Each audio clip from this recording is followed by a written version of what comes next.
and welcome or welcome back to my channel. And if you're new to my channel, thank you so much for being here. I really appreciate it. Today we're going to do some budget-friendly Easter DIYs I think you're really going to enjoy. So if you want how to make them, stick around. I'll show you how. And also I'd like to say thank you so much for all the prayers for my mom. I went and saw her in Montana. She's in a nursing home and she's getting very good care right now. So thank y'all so much for all the prayers. I really appreciate it. Right, Maxwell? Okay, for this first one, I'm using an embroidery hoop that measures 7.5 inches. I'm just going to take it apart, and I'm going to paint both pieces with a black chalk paint. And I'm going to paint the outside and the inside. Now, I am not going to paint the little screw at the top, but I am painting the hardware at the top as well.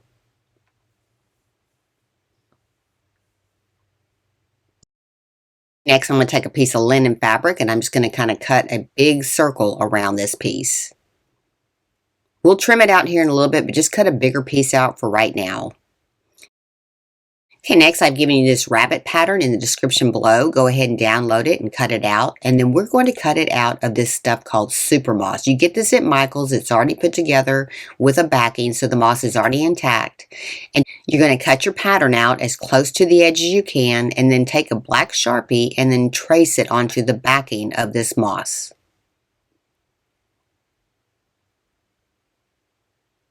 And then just go ahead and cut that rabbit out. Now this stuff cuts real easily. It doesn't take that much to cut it. So any kind of scissors will work for this because it is kind of a thin backing on here. And it does get a little bit messy, but once you get all the moss put on here and put on your project, it doesn't shed anymore. Okay, next go ahead and take your fabric, and you can use any kind of fabric that you want to. Just use something that's not real thin. And then put your two embroidery hoops together and just try to stretch it after you get it on there. And it's pretty easy to do. You just want to get all the wrinkles out, and you want to kind of make it pretty tight, kind of like a drum. Once you got it as tight as you can, go ahead and take some scissors and cut as close to the edge as you can. Now, if you just use the very tip of your scissors to go all the way around this, you'll get it almost flush with this. Just the very tip of the scissors is what's going to make it work for you. Next, I'm going to take a piece of black cardstock. I'm just going to use my circle as the pattern. I'm going to draw a circle around this, and then I'm going to cut it out. This is going to be the backing of this. You could use chipboard if you wanted to, or any kind of a cardstock that kind of matches what you're doing. I use black because I just wanted to kind of blend with the edges of my frame. You're going to take your moss bunny, you're going to kind of line it up on your frame, and then we're going to just to glue this down. Kind of line it up so that it is kind of straight. Just take a look at it before you start gluing it. And then I'm just going to kind of glue one part of it and then just glue the rest of it. I'm not going to pick it back up. I'm just going to kind of glue down the bottom, and then I'm going to start gluing around the edges of it.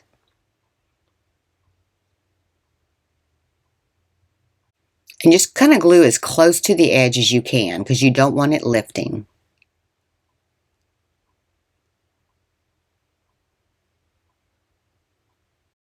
Okay, next I'm just going to take some moss pieces and I'm just going to kind of glue in where there's some thin parts.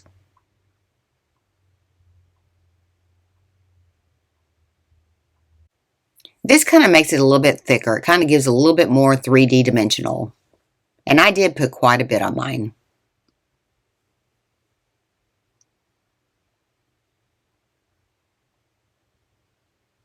And that just peels off the backing pretty easily.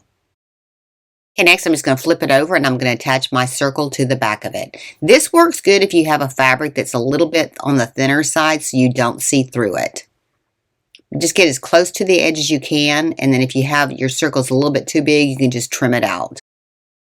Okay, next I'm just going to take some jute twine. I'm just going to tie a bow and I'm going to put it right around the neck of the rabbit.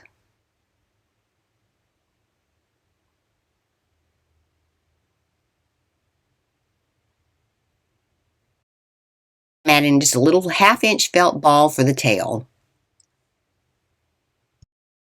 Next, I got this two-tone rope from Hobby Lobby. It's in the ribbon section. It comes in multiple different colors, and I'm just going to go right around the edge, all the way around my piece, just to kind of trim this out. And I'm starting at the top, and then I'll blend the two together when I get back around to the top again.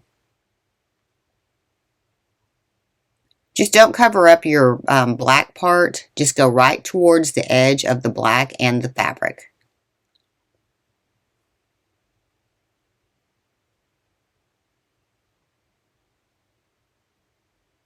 And this just gives it a nice finishing touch.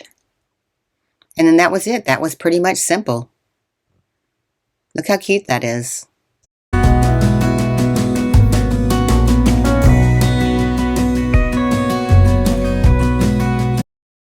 Okay, next I got this little wooden rabbit at Hobby Lobby. If you watched my shopping trip, then you saw me pick this one up. It was $4.99, but I think they're on sale now. And if you just take a heat source like I'm doing here, you can pull that label off pretty easily. Now, Dollar Tree also has a rabbit very similar to this. You could use that as well. Okay, next I'm using some acrylic paint by Martha Stewart, and the color is Carrot, and I'm just painting the edges only of this piece. Try not to get it on the front or the back. If you get a little bit on there, don't worry about it, but try not to get it anywhere except on the edges. Okay, next I'm going to cover this with some cotton fabric. I'm just using some orange with white dots and some Mod Podge in the matte color. And I'm just going to put a thin coat onto my rabbit, and then I'm going to put a thin coat onto my fabric. Now you want to use a piece of wax paper or freezer paper to put your fabric on because it won't stick to that. But just get a thin coat on your rabbit and then a thin coat on your fabric, and then we're going to join the two. Just kind of make sure you don't put too much. You don't want it just oozing out the sides. You just want kind of a thin coat. And then the same thing on the fabric. Just do a thin coat on that as well. And then just place your fabric over the top part of your bunny. And then we're going to use a brayer to smooth this out. Just get it lined up really good, kind of push it down with your fingers at first, and then just smooth it out with a little brayer. Just kind of roll it over this, and then it makes it pretty flat on here. Then you'll get out any of the wrinkles or any of the bubbles. And this is a great tool to have for a lot of different projects. You can get them on Amazon or Michaels, but I would definitely pick one of these up if you see them. Then to speed dry this, I'm just using an embossing gun to dry my glue real fast. It works real quick if you do this. Next, I'm going to use a pair of scissors to kind of cut off the excess fabric. And then we're going to use an X-Acto knife and some scissors to kind of trim it off right up close to the edge of the wood. Just kind of get the bulk of it off of here right now, and then we're going to put it onto a cutting mat and trim out the rest of it. And then I'm just using an X-Acto knife to kind of trim around the rest of it. And then I've also got these little scissors. This gets into grooves pretty easily. These are just some little bitty scissors I got at Amazon. I'll give you the link for those, but you can get pretty close to that piece of wood to trim that out, and then use your X-Acto knife to finish it out. But you will need a pretty sharp X-Acto knife. And then just keep trimming till you have all your fabric trimmed off of there. Then we're going to use a little sanding pad and sand the edges of it. Just kind of push away from the fabric, and then that'll get any excess off of there that you have. And you can use just a real coarse nail file for this. And you're just kind of brushing away from the fabric. And this really does work good to kind of clean up your edges. Then you're going to repeat that exact same process on the back. That way, if you have it sitting on a table and somebody walks to the back part of it, it's completely finished on both sides. But you're going to do it exactly the same way as you just did the one on the front. Okay, next I'm taking some Tim Holtz Distressing Ink in the walnut stain color, and I'm just going to go around the edges of this on both sides just to kind of distress it up a little bit. Kind of give it a little bit of definition around the corners, and then anywhere where you had your fabric, if any of it came off the wood, it kind of hides all that. And I'm just going outwardly on the motion, just kind of take it and go outwardly only, and then we're going to distress the center of it as well here in a minute. But you can see it gives a little bit of nice definition and a little bit of a vintage look. Now, if you don't like the vintage look at all, skip this step completely. I'm just going to brush it onto my fabric as well on the front and the back also. Just right down the center of it. And you don't have to do a lot, just a little bit. Next, to dress it up, I got these little roses from Hobby Lobby, and the greenery came with those. And I'm just putting a piece of greenery right down in the center, gluing it right at his neckline. And then just put a little bit of glue underneath the leaves as well to hold it in place. Okay, next I'm going to start adding my roses, and I'm cutting them, the tips all the way down to the bottom. I'm going to start in the middle, put one, and then I'm just going to put about 5 of these on here. Just kind of stand them up, and then we're going to put some other ones kind of leaned out a little bit. And I'm going to kind of go fast on this so you can see what I'm doing. But you are going to cut the bottoms of those roses off. That way they'll stand up straight. And you could put just one big flower right in the center if you want to, but I thought these little roses looked cute. I'm taking another piece of that little greenery just to stick down in the center to kind of just dress it up a little bit more.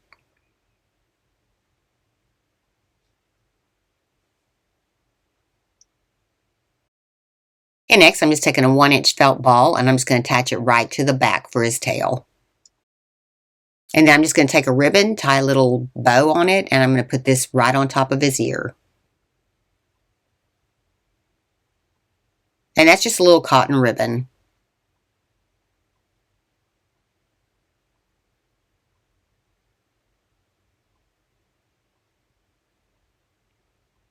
And I'm just going to glue it right there. All right, look how cute that is.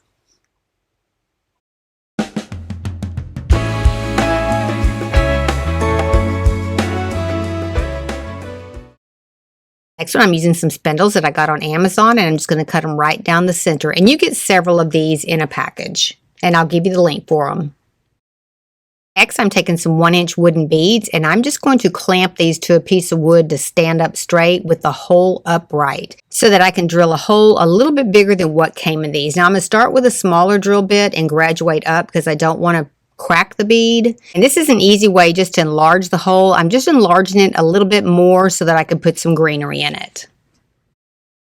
Next, I'm going to take my half spindle. I'm going to take a 1-inch wooden ring, and then I'm going to take a 1-inch wooden ball, and that's the one that I drilled the hole through. And I'm just going to assemble all this together with some hot glue.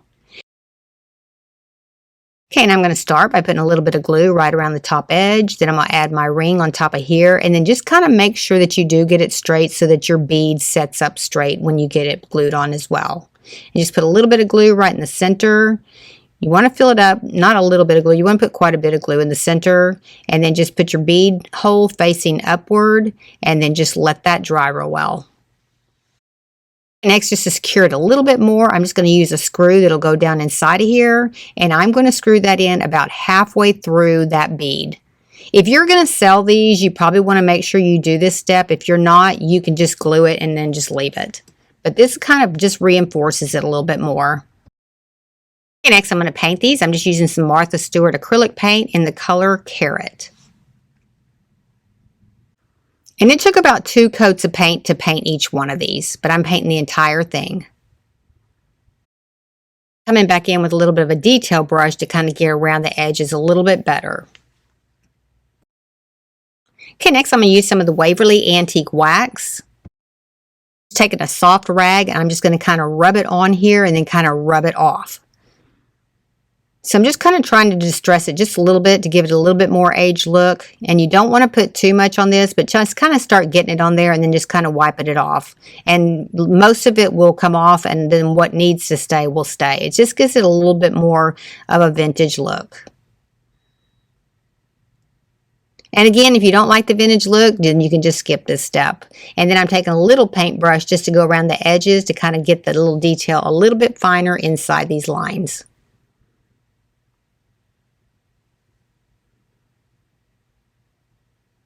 And I'm going to do all of those like that. Next, to decorate them up, I'm just taking some ribbon that I had, and I'm just going to tie a bow right around the center. Just put a little bit of glue in the back to hold it in place, and then come around to the front and then just tie a bow. And these really do look clustered with several of them together. That's why I'm making 6 of them.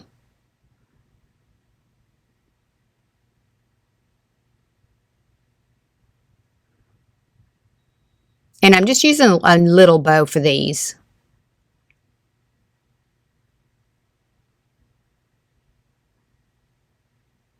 And then I'm just going to cut the excess off a little bit.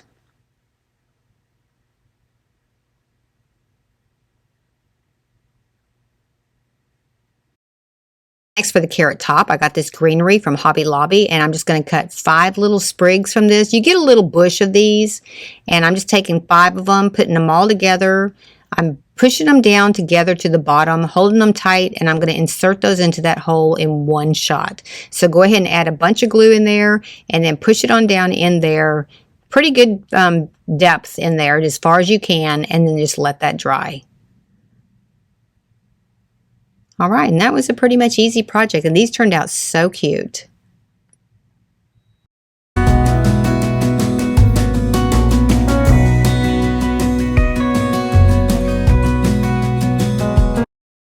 Next, I'm taking one of the wooden eggs from Dollar Tree. These just came out this year, so they still have them, and I'm painting them with a Martha Stewart Jonquil yellow. And I'm going to paint the front, the sides, and the back of this one. And it did end up taking me a couple of coats to get it completely painted, because it does have a little bit of grooves in the front part of it that you need to fill in. You can speed up the drying process between times if you do have like an embossing gun or a blow dryer or something like that. It really does help to have something like that, so you can move to the next coat pretty quickly. Next, I'm taking some crackle medium, and I'm going to coat the front part, and I'm going to coat it pretty heavy. Now, you can do this with Elmer's glue as well. I've seen people do that, but I bought this at Michael's, and it really does work good. And then once you get it completely painted, and you kind of want to watch your strokes good, once you get it completely painted, you're going to set it aside, and you're going to let it dry for at least an hour. After that's dried, I'm just taking some white chalk paint, and I'm going to work quickly on this to cover this completely. You got to work fast on this because you don't want to mess it up. It's going to start cracking pretty quick, and you don't want to paint over the crackle. So kind of work fast on this, and you want to just make sure that you get it completely coated. Don't worry about your brush strokes so much, because once it starts cracking, you're not going to see any of that anyways. Just kind of get it coated well. And it starts cracking pretty quickly. I hope you can kind of see that in the camera. Okay, next I got these hearts left over from Valentine's. This one measures 2 1/4 inches across. I'm using 2 of this size, and then I'm using 1 that measures 1 1/2 inches across. And then I'm just going to paint these with that same Martha Stewart orange carrot paint. Next, I'm going to take some of the Tim Holtz Distressing Ink in the walnut stain color, and I'm just going to go all the way around my egg. And I'm going to go back into the middle of it here in a minute, but right now I'm just going to do the edges of it, and then I'm also going to do the edges of my hearts. That way it'll give it a little bit more rustic look around the edges. Now, if you don't like the rustic look, like I said earlier today, just don't do this part.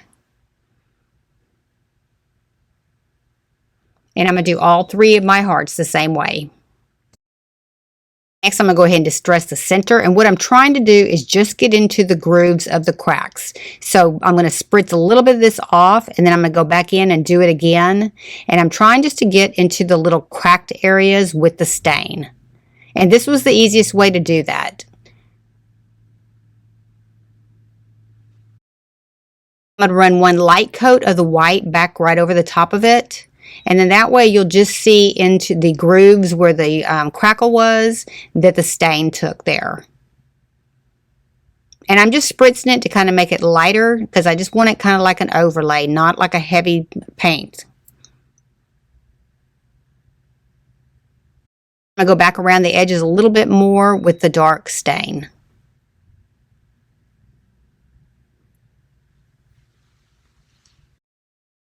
I'm just going to glue my feet on. I'm just going to kind of put 1 on each side. Just make sure that you get above where it does still stand up. You don't want it overhanging the edge at all.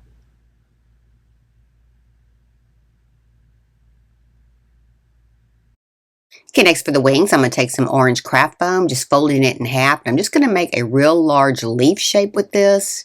And it's going to be kind of skinny down at the bottom because we're going to put it onto the sides of the egg. Take that same Tim Holtz ink, and I'm going to distress the sides of my egg and the back of my egg, just to kind of give it a little bit more aged look to match the front. And I'm doing the same thing with the wings. I'm doing the front of them, and then I'm going to rub down the sides of them, and I'm going to do this on both sides. This just gets it all blended together where it all matches.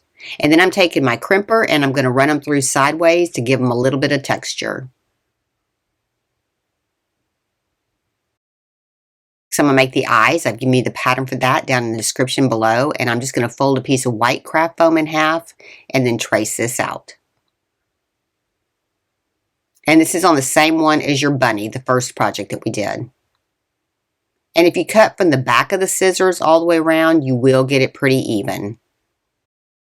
Next, I'm going to take a hole punch it into the bottom part of my eye. And I'm going to use some black brads to make the pupil. And I'll give you the link for those in the description below. I got those on Amazon. So just push your brad on through there on both of them and then just bend it back. And we're going to glue these in so they will stay in place once you do bend these back. Just push them in there and just bend them backwards.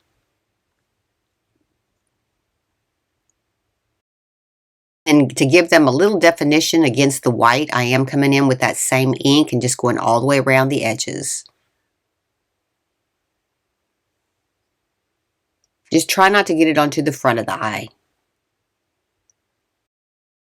And kind of figure out exactly where you want your face to be and then just start gluing it in.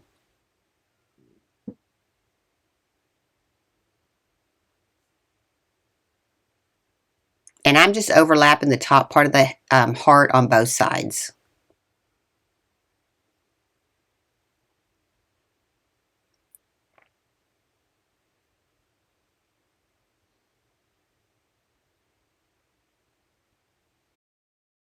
And then for the eyebrows, I just cut 2 little strips with some craft foam, and I'm just going to glue them right above the eyes, kind of at a tilt.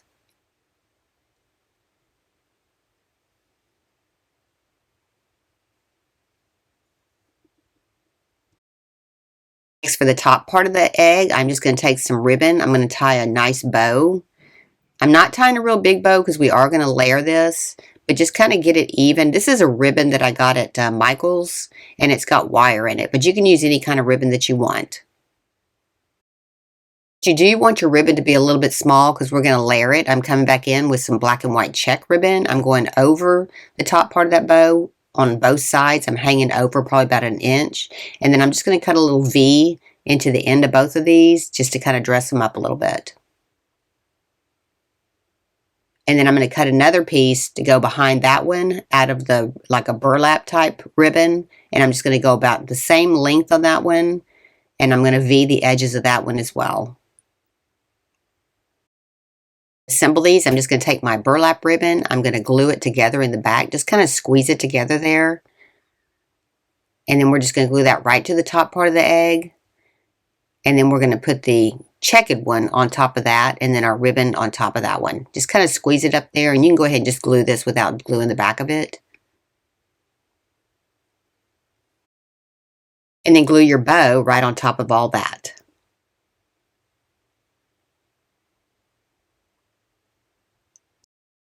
We're just going to glue our wings right on both sides, just kind of center them on the side. Just make sure that they match. So kind of look at the front, make sure that they're even on both sides because you will see that if they don't match.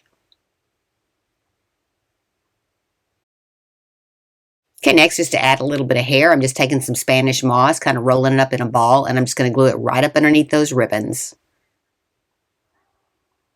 Okay, I think it turned out super cute. Let me know in the comments which one's your favorite today.